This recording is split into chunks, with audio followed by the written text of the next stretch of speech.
Think always of what is best for the institution.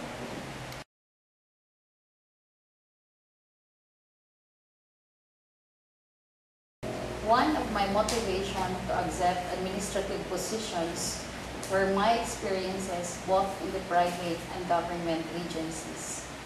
But it was also the motivation of my colleague that inspired me to become an administrator. They encouraged me to be one because they saw in me the ability to lead people. I accepted my first post and I saw that it produced good results out of my leadership, and from then on, I became confident to hold administrative positions.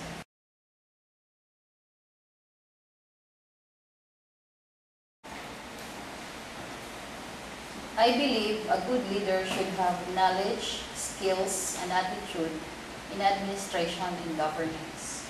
He or she should possess positive traits. These positive traits, if used, should bring people to progress. These positive traits I want to point out are intelligence, cheerfulness, patience, forgiveness, ability to motivate to others, and being able to take risks whenever the situation calls for.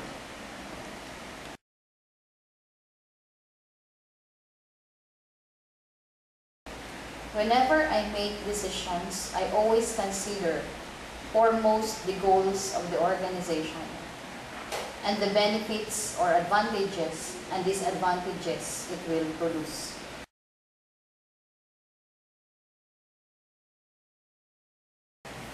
Based on experience, which for me had been effective, I used the collaborative style in handling conflict.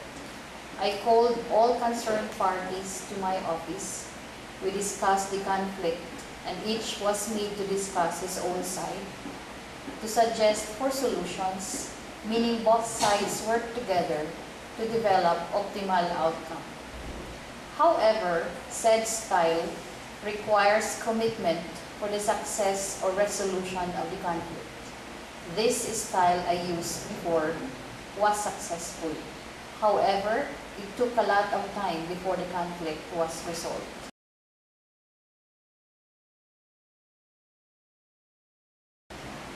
In the positions I hold before as an administrator, I had no direct management of the finances of our institution.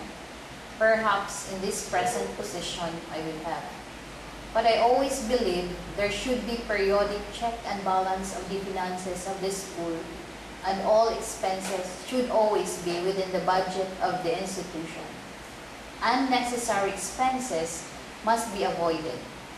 Because financial management is always a controversial issue in any institution, transparency must be observed by the leader.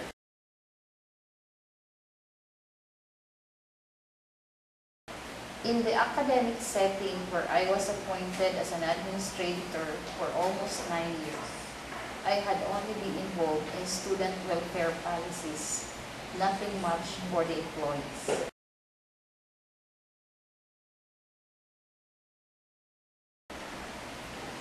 Technology has a lot of contribution to the day-to-day operation of the institution.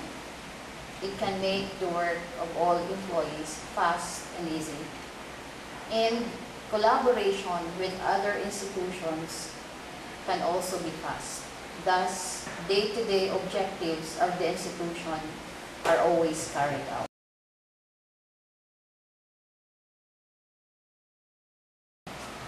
I only have one important message to the future administrators of our school. Think always of what is best for the institution, that which will lead to the fulfillment of the vision of the institution.